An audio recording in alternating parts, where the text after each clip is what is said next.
If there's one thing I've learned over the years, it's that there are criminals who screw up and learn their lesson. And then there are the stubborn ones, those who double down even when they've already lost. And in this case, the problem wasn't just any criminal.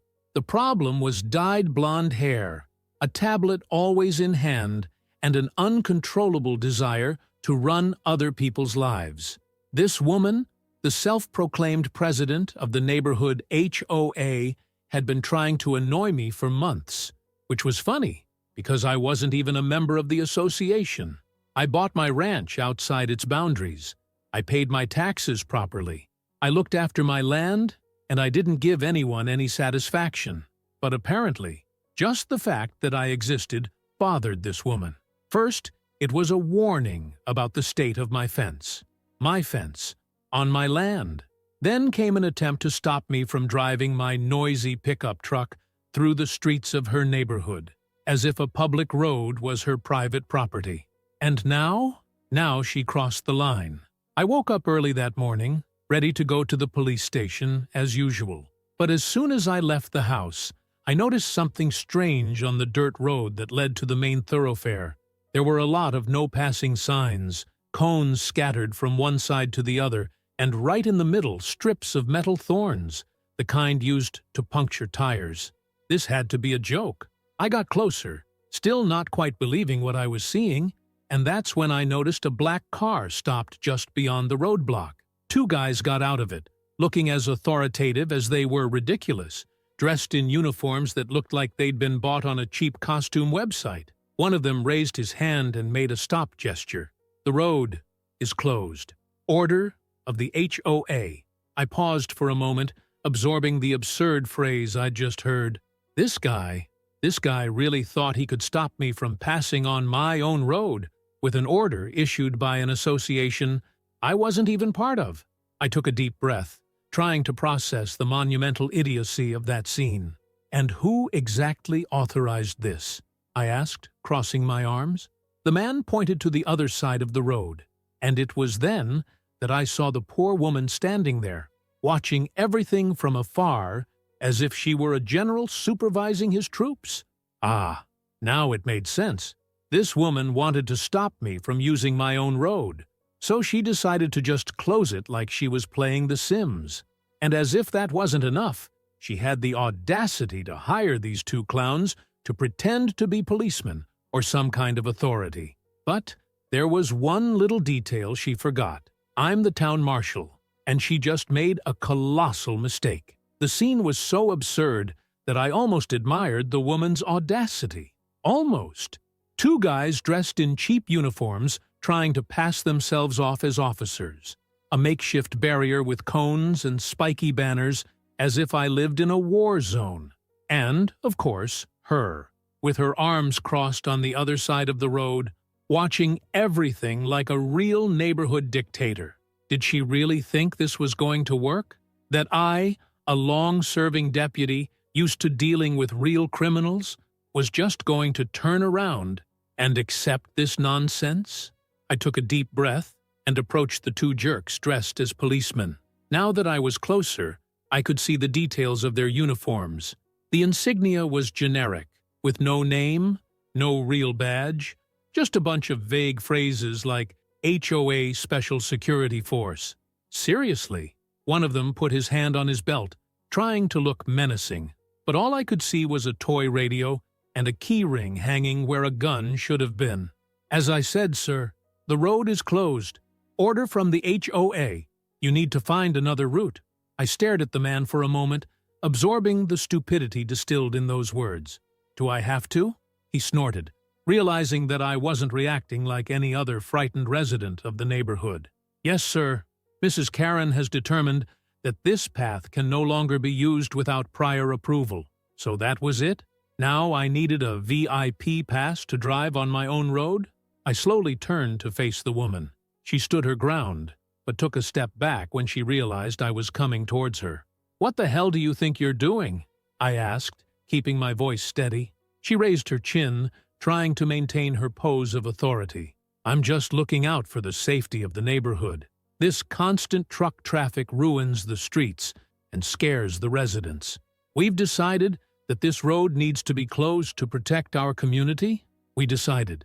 That's funny, because I don't remember taking part in any vote to hand over my roads to this fascist condominium empire. And since when do you have authority over public roads? She huffed, impatient. The HOA has rules to maintain order, and since you seem to have trouble following those rules, we had to take action. Ah, this woman was asking for it. She was begging for a reality check. I took a step back, observing the scene with a new set of eyes. She thought this was just another one of her power plays, like when she fined someone because the tone of their fence didn't match the community standard. But she forgot one very important detail. Playing false authority is a crime. Now, I could just put the handcuffs on her right there. I could arrest the 2 hired extras and put an end to this clowning once and for all. But no, she wanted war. So I was going to give her exactly that. I took out my cell phone and called the police station direct. This is the deputy. I need a car at my location. Possible case of falsifying authority and obstructing a public road. The 2 men who were barring me got hard on the spot. What had once been confidence turned to cold sweat. One of them started glancing at the car out of the corner of his eye, probably planning a discreet getaway. The woman, on the other hand, still didn't realize the shit she'd gotten herself into. What do you think you're doing? You can't call the police. I giggled and crossed my arms. Karen, I am the police. And at that moment, fear finally struck. If there's one thing I've learned in life, it's that some people only discover the meaning of the word consequence when they're up to their necks in it. And this woman? Well, she was beginning to smell the shit she'd stepped in. As soon as I mentioned that I was the police, her air of superiority began to crack. For a second, her eyes wavered.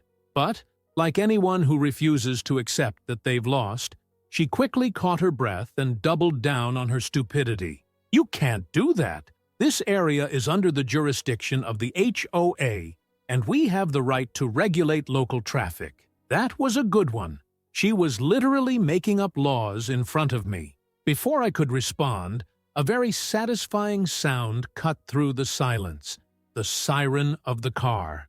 The woman spun on her heels, probably expecting to see some influential friend coming to her rescue. But when the 2 policemen got out of the car and walked towards us, the tables were turned. The 2 guys in the fake uniforms she had hired were pale. One of them looked ready to faint, while the other was sweating so much he looked like he'd just run a marathon. The first policeman, one of my subordinates at the police station, looked at me with an arched eyebrow. Interesting call, boss. Do you want to explain to us what the hell is going on here? Ah, my friend. I really wanted to explain. Of course, I replied, crossing my arms. Here we have a classic case of falsifying authority, obstructing a public road, and, perhaps, even forming a gang. This woman decided she could block a public road and hired these 2 to pretend to be police officers. The policeman's eyes lit up with a mixture of confusion and amusement. He turned to the 2 costume jerks. And you're... The taller of the 2 opened his mouth, but the only sound that came out was an indecipherable noise of pure despair. The other tried to pull himself together. We were hired by the HOA to secure the area. The policeman pretended to write something down on his notepad. Got it? Do you have any official identification? A badge? Any certification as security agents? They both remained motionless. No answer. Just 2 men who, at that moment, realized that they had gotten themselves into a hole too deep to climb out of. The woman, however, was still trying to fight reality. This is ridiculous. They're private security guards. I hired them to keep order. They're not doing anything illegal.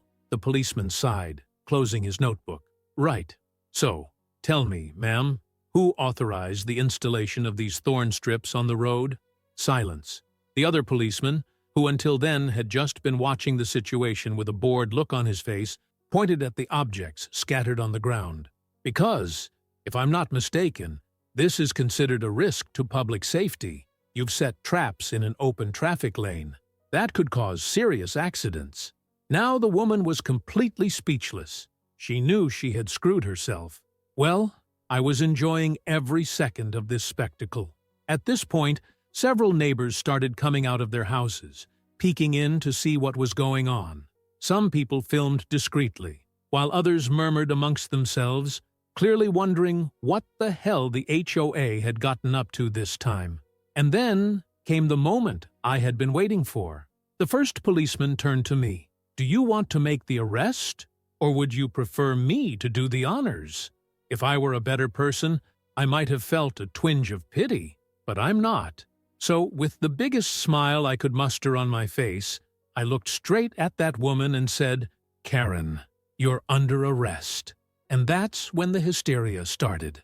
The woman was still screaming, struggling as if that would prevent the inevitable. The policeman held her tight, pushing her towards the car, while the neighbors watched from the sidelines, some holding back their laughter, others filming shamelessly.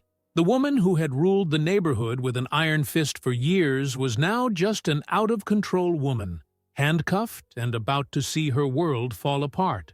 She tried to turn around, even with her hands bound, trying to keep what was left of her dignity. Her voice, which used to sound authoritative and full of certainty, now came with a trembling tone of desperation. She called out to her neighbors, appealed to those who had once bowed to the rules she imposed, but no one came to her defense. The time for fearing this woman was over, and now all that remained was a spectacle worthy of a cheap reality show. The police put her in the back seat while one of the officers read her rights.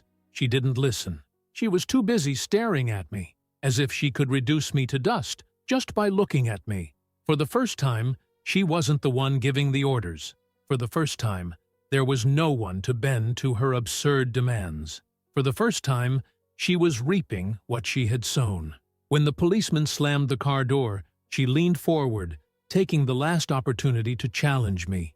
Her voice came out low, almost a growl. "It's not over yet." It was almost sad to see someone so deluded about their own power.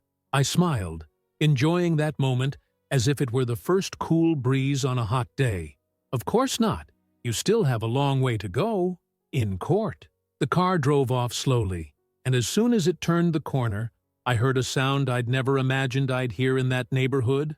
Applause. It wasn't one or two neighbors. It was several. People who used to walk with their heads down, who avoided eye contact with her, who paid ridiculous fines just to avoid conflict. Now they were celebrating the end of her reign, and I had to admit, it was quite a spectacle. Once the dust had settled, questions began to arise.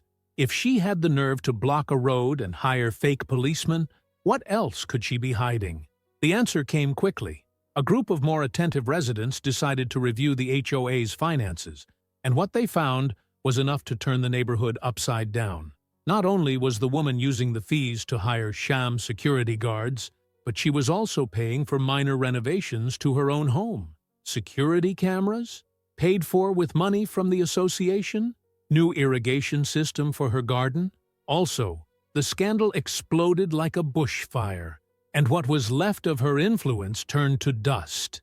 The HOA, once seen as untouchable, began to crumble. Residents no longer wanted to hear about absurd regulations or unjustified fees.